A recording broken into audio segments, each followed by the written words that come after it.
Welcome to the Side Hustle to Small Business podcast powered by Hiscox. I'm your host, Sanjay Parekh. Throughout my career, I've had side hustles, some of which have turned into real businesses. But first and foremost, I'm a serial technology entrepreneur. In the creator space, we hear plenty of advice on how to hustle harder and why you can sleep when you're dead. On this show, we ask new questions in hopes of getting new answers.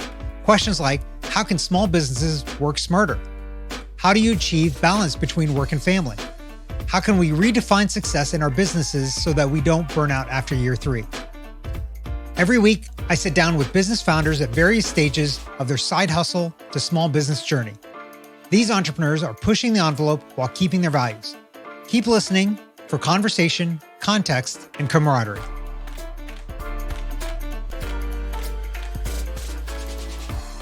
Hey, and welcome to the Hiscox Side Hustle to Small Business podcast. My guest today is Abbey Griffith. I'm excited to have you on today, Abbey. Tell us a little bit about you and what got you to where you are today. Absolutely. Thank you so much for having me. I'm really excited to be here. And I'm the owner of Clarity Fitness, which is Georgia's first body positive fitness center. So we work a ton in the mental health space and really want to make fitness more inclusive and accessible for everyone. And that came from my absolute love of fitness and my struggles with disordered eating and eating disorders. Really realizing that there's a big opportunity in the fitness space to shift how we're addressing movement and shift how we're addressing our bodies. Fascinating. Thank you. So you're here in Atlanta. Yep. Are you originally from Atlanta or you're from somewhere else? Born and raised in Cleveland, Ohio. Shout out to the Browns. We won last night. Also went to school in Miami, Florida. So landed in the middle. Felt like it would be a great opportunity in terms of a community and a real estate space for us to start our first location. Yeah. Any chance you know Dana Carvey? I don't. Dana Carvey? That's the guy, the Price is Right guy, right? It could be. No, Dana Carvey's the other guy. Why am I not remembering his name? I'm blanking. He's the guy that had the TV show. I don't know. I don't know. I'm sorry. Anyways, I just assume Cleveland's a small town. You might know everybody there. Yeah, I wish. Yeah. One day. Drew Carey, that's who I'm thinking of. Yep, I do know Not that Dana name. Carvey. Drew Carey, yeah. That's different. You don't know him, right? Haven't met him, but one day bad. too. That's too bad. Maybe we should get him down here to Clarity and work it out. Right. Okay, so interesting about what you're doing here. Did you look for other gyms before trying to decide like, hey, I'm just going to start my own because there's not a place for me? No, this was the goal. This was the vision. So we knew that just the fitness concepts out there right now, there's tons of different ideas, but none of them are approaching the mental health, specifically eating disorder informed and fat positive sides that we're all about. Right. We knew that we needed to make a shift and we wanted a high-end experience. So there are some studios out there that are doing more niche concepts like Pilates or a specific type of class, but we wanted to run the whole gamut of a fitness studio and have that messaging behind it. So Yeah. Walking into this space, it's absolutely fantastic. Thank you. It's really beautiful. We even have very nice artwork behind us here for the folks that are watching on video that are not just listening to the podcast. It looks like you've been very intentional about how to build this out. Has this been something that you knew and figured out? Did you get help from outside? Like, how did you figure out how to kind of set this up in a way that makes sense? Yeah, lots of different things. Definitely was not all me. I had a ton of help, a ton of support. I'm the sole owner legally, but I have definitely had an incredible team of just advisors and team members behind me. I actually started this in my industrial engineering degree at University of Miami in Florida. Yeah. So I went, we had a senior project where we had to look at a business and figure out how we could improve it, make it more efficient, save time and money, all the good IE things. Very standard IE, operational enhancements, all that stuff. Yeah. So I was a personal trainer at our fitness studio on campus, so the rec center, and I wanted to do a project there. So me and two of my best girlfriends looked at that business model, and they actually helped us do a dual project where we took things that were working for them and put that into the business plan for Clarity, and then took our enhancements, gave them back to University of Miami first, and then also put them into my business plan, which was really, really helpful for the backbone of where the business plan started. Okay, so I got to ask, did University of Miami actually take those suggestions? Did they actually do the things? They did not, but they heard us out. out. So we were taking credit for them hearing us out. And then we were like, well, we'll start Clarity anyway. So we got lots of good feedback from them. But so great pick of a class when you were an undergrad to kind of launch you into this thing. Is that really where the thought of entrepreneurship came? Or did you do anything entrepreneurial when you were younger?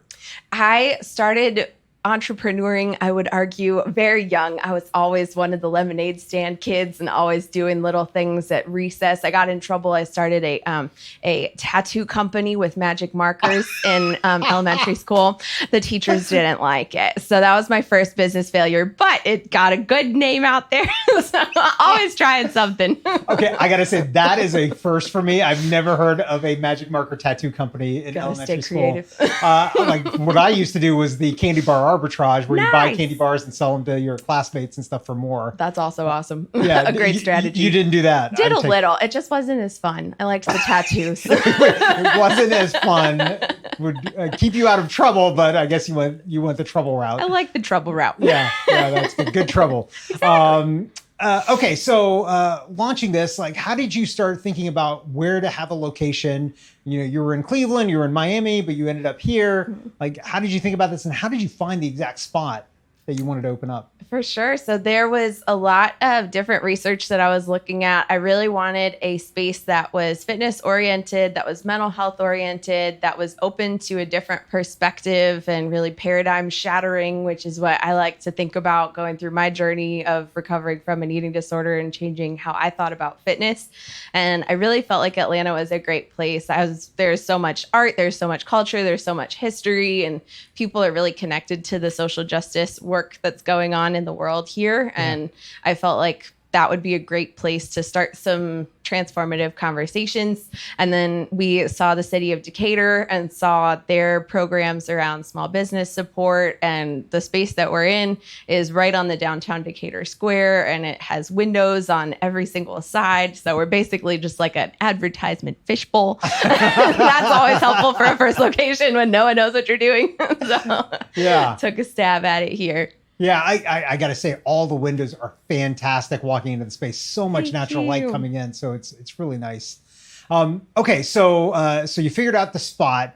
How did you fund this thing? It's a lot to do. Equipment is not cheap. For sure. So big shout out to the family. I'm so incredibly grateful. Both my mom and my grandma are entrepreneurs, and they've really poured into my dream and could not have done What kind of entrepreneurs are they? They're both in the law space. Okay. We have a tiny family, and we have 13 immediate legal connections in our super tiny family of like 17. So I did not want to go that route, but it was definitely But all supportive. your legal documents here for the gym are taken care of. Free legal support all the time. Love that. That's great. It's really handy. Yeah. So they have, jokes aside, I love them so much, and I'm so grateful. I truly would not be here without them, and they really took a big chance on me, and I'm excited to one day pay them back for that. Yeah. So that's an interesting way of going about it. A lot of entrepreneurs, when they're doing something big like this, are having to take in investors, and that changes the way that they have to think about the business and have to run the business. For sure.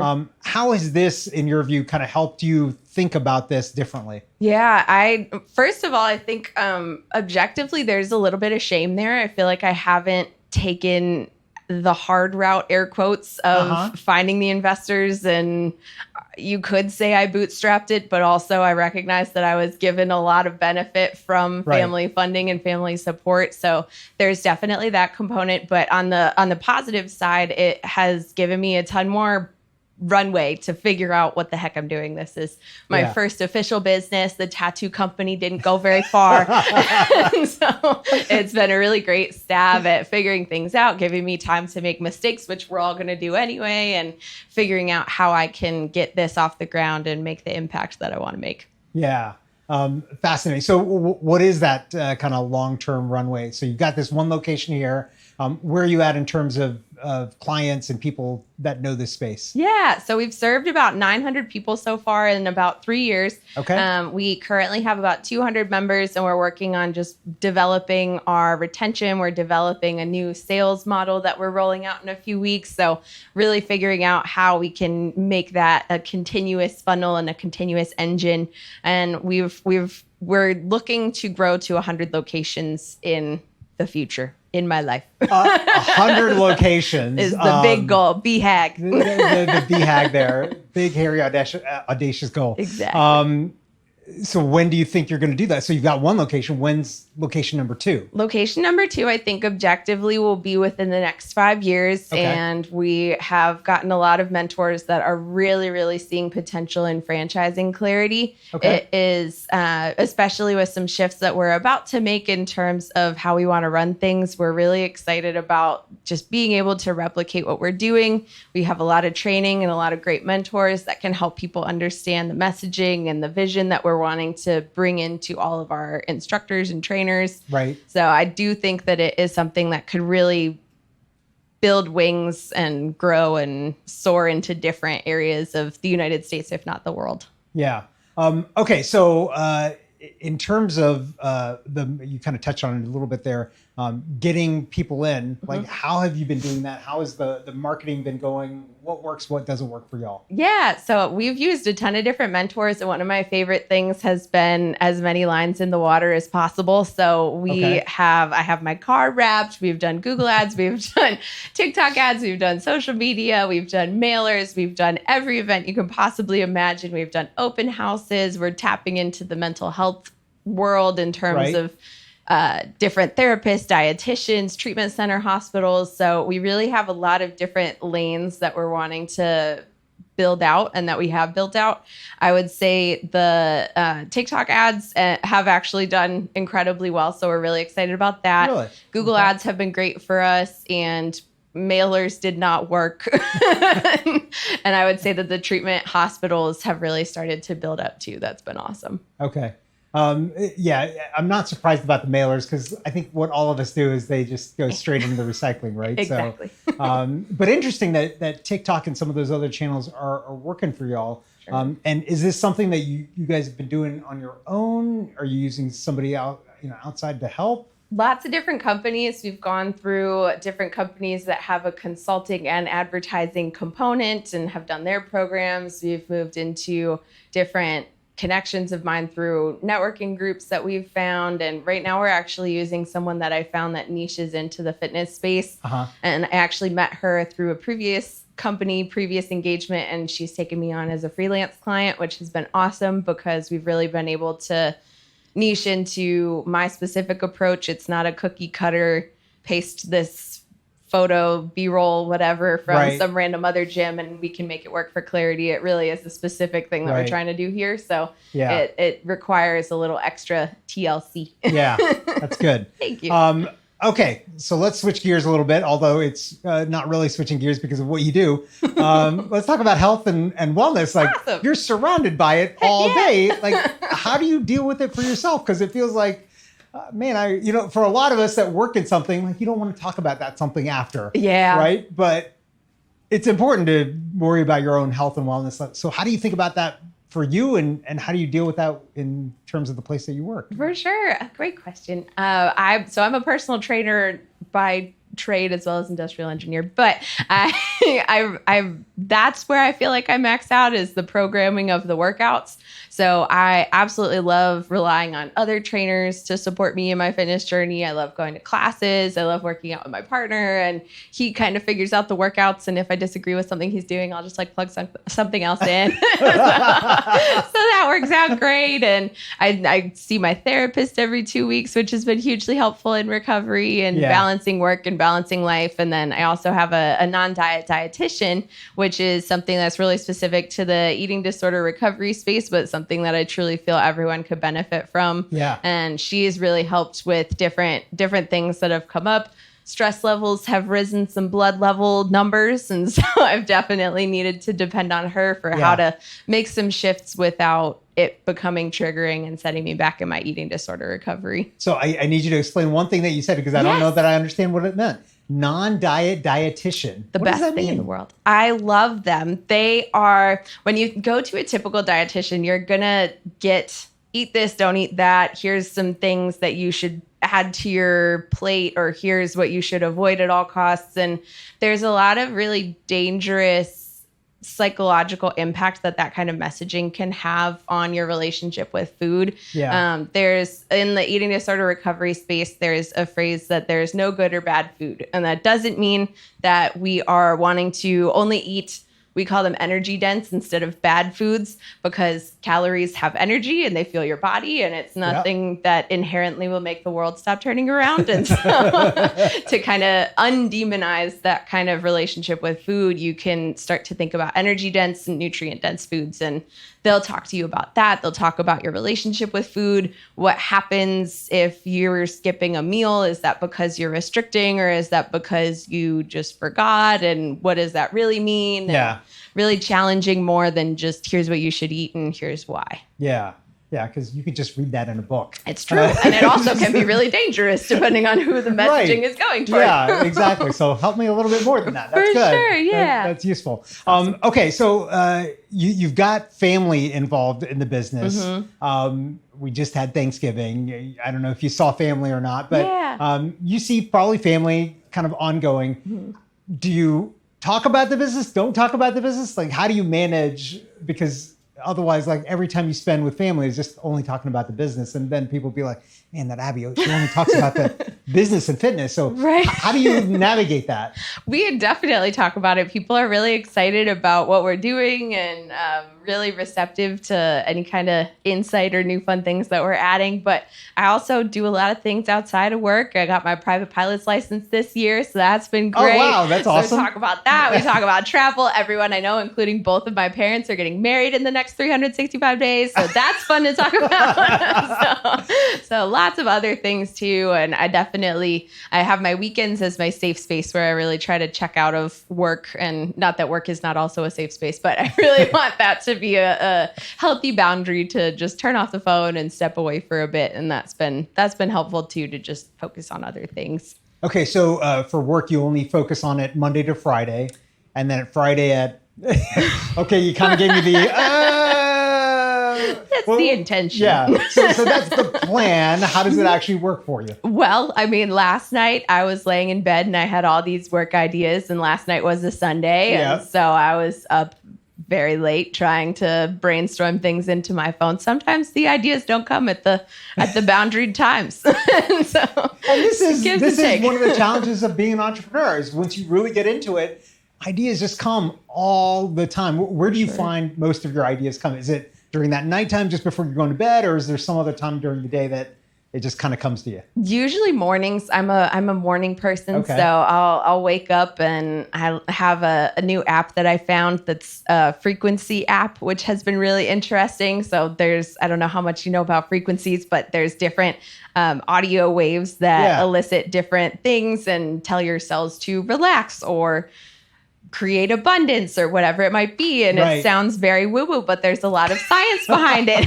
And so it's been something that's it sounds very woo-woo, but there's been actual psychological studies, and it's been really interesting to tap into that. So that's usually my morning routine. And then I listen to a podcast or two, and then I get some ideas flowing, do some brainstorming, and hit the sales. Yeah. So is that most of your day? Sales is trying to get people in the door? For sure. Sales, we're doing a lot with the treatment center hospitals. So reaching out to different people in the eating disorder recovery space to see if we can provide fitness support to people that are in recovery in that way, or after they're discharged from treatment. And then also just making sure that the team has what they need and making sure the members have what they need. I'm in charge of the personal training and group X side. So a lot of hiring and a lot of audits in terms of verbiage, which is one of our biggest focuses in terms of that's really where we differentiate ourselves. So that's probably the typical day spiel and networking. So let's dive into hiring, because awesome. That's always a challenge for entrepreneurs. How have you thought about that, and how have you tried to find the right people, and have you had issues along the way, and how have you dealt with them? For sure. I would say that we definitely have had our issues for sure. So that's easy. But our biggest impact from networking and from the sales and from getting out into the community is that we've had a relatively easy time finding instructors and fitness professionals that agree with what we're about. I've said this before to other people in my networking, but a lot of people either totally get what we're about or totally don't. And the people that totally get what we're about, those are our cult followers. And they really, really understand the impact of having a different headspace when you're coming into a health atmosphere, whether that's a gym or a doctor's office or a dietitian. It seems like such a little shift, but especially if you're in recovery or if you have anxiety or if you're susceptible to that all or nothing thinking about wellness, it can be really dangerous to have other types of messaging. So the people that get us have found us, and that's been really awesome to bring them on and be able to join forces on a mission that they were out to make happen too. Yeah. So how is it that you're making sure that that kind of values and messaging is out there? Because, a lot of companies, what they'll do is in their job postings, they'll list that out, but then you don't see it anywhere else. Definitely. I feel like this is more of a cohesive kind of messaging for you. So how have you thought about that part? Absolutely. I mean, one of our big interview questions, and I'm probably showing behind the curtain a little, so if anyone's trying to get hired, here you go. But we ask, if a client comes up to you and wants to lose weight, what would you say? And how they navigate that question is, I can read them like a book from that perspective in terms of their approach to how they would navigate that in the fitness setting. So if someone starts going into all the ways that they would try to tell the client to lose weight, what to eat, what not to do in the gym, what to do in the gym, and really focuses on drilling into getting them to a different body shape and size, that's actually a red flag for me, because what I want them to do is check in on why. Did a doctor say something? Are you having bad body image struggles? Are you feeling like your cousin Sally is X pounds, and so you want to be that too? And really diving into the why, not saying that their goal is wrong or saying that they've done anything bad, but just checking in on the why is really, really important. And then we can navigate from there. Yeah. So. And how important that is actually for so many things in life is to actually understand the why behind it. For sure. Instead of be just like, let's solve the symptom and not the underlying cause. For sure. So that's really interesting that you're going about that approach. Is that something that you kind of, how did you get to that of thinking about like, hey, this is like the right interview question to understand their motivation? A lot of research, a lot of learning. I totally recognize that I am a white, able-bodied woman, and that has a lot of privilege. And I've done a lot of learning and growing in the space of fat positivity, which is a social justice issue that we really want to be allies in and help make change for. And that has taught me a ton about how I can check into what people are thinking in the fitness space, the triggers for people that are in the eating disorder recovery space that want a safe space, but don't want to talk about weight or specifically tell the trainer that they're not interested in weight loss or food support. And then the trainer lectures them about both of those every time they come out anyway. So it's been really, really interesting to tap into that and learn and figure out what question, as well as lots of training, as well as lots of events that we do with different non-diet dietitians and therapists and people in that social justice space to kind of pull it all together. Yeah. Awesome. Okay. Let's take, like, you've been doing this now for a few years. Yep. Let's take kind of a look back. If you could go back in time and do something differently, what is it and why? Smaller space. Smaller space. Okay. Is key. I think the starting small and building into what you create message was lost on me when we opened. So, and how many square feet are you right from the get-go? We're at 7,000, and we spent a ton of money on the build out. We spent a ton of money on advertising. We had a fully built out team from day one instead of building into what we needed as it came. Yeah. So just typical new business owner mistakes, I would say, but we're learning and growing still. But yeah, I would say starting smaller would be a lot less financial strain, and we're getting to a better place now, but it was a tough 5 years, and January 2020 was not a fun time to open our facility, which was a plot twist. It was for a couple of months. That's true. Yeah. And then March 17th. So how did you deal with that? The kind of the pandemic? Because after March, it was you had nobody here for a while. For sure. Yeah. We were fully shut down through May. And then we indicated they actually didn't lift the mask mandate for a full 2 years. So we were mask policing every individual in the studio to put their mask back on, whether they were doing cardio or fitness classes. And I'm team mask, but there was a ton of pushback for that by clients and other gyms that weren't requiring that, but we really wanted to uphold the Decatur standards and uphold what we knew to be healthy at that point in time. So that was a huge pivot. And then we also were as virtual as we possibly could be. And we started something called Clarity Online, which is still out there. It's a little library of at-home workout classes, and we're hoping to build that into live features and lots more as we grow. But yeah, it was scary and switched as fast as we could. Fortunately, I think we had about 60 members at the time, so we were able to really pivot quickly, and a lot of people were just trying to figure out things for themselves too. So people were really supportive and kind about it and knew that we were 2 months old. So that helped. And now dealing with the pandemic. For sure. And I can imagine it's hard to work out in a mask. Absolutely. So man, it's got to be tough. For sure. Okay, last question for you. You're a small business owner, hopefully becoming a large business owner when we get to the 100 locations. What piece of advice do you have for other small business owners or people trying to start a small business like you? Awesome. I would say our slogan here at Clarity is "You are enough." And as corny as that sounds, that was a big piece of my eating disorder recovery too. Just figuring out that you're doing enough, you're waking up early enough, you're trying enough things. I think if this is a generalization, but if you're opening a business, you probably have a big vision for the future. You have plans, you have drive, you have dedication just inherently by starting something that is so scary and so new and so awesome. So the self-doubt, the guilt, and the shame that comes in comparing yourself to someone else isn't helping push towards your goal. And whether or not there are things you could incorporate that separate from the enoughness, I just really want to spread the message that they're doing enough and that they can continue to grow without hating themselves. Which I feel like can sometimes be the messaging in the fitness space and in the business development space. It's negative until you reach quote unquote success. And I think that misses the point and misses the journey of all the awesome stuff that you're making happen. Journey is incredible. And for sure. Enjoyed a lot. Abby, this has been fantastic. Thanks so much for coming on the podcast today. Absolutely. Thank you for having me. This was super fun.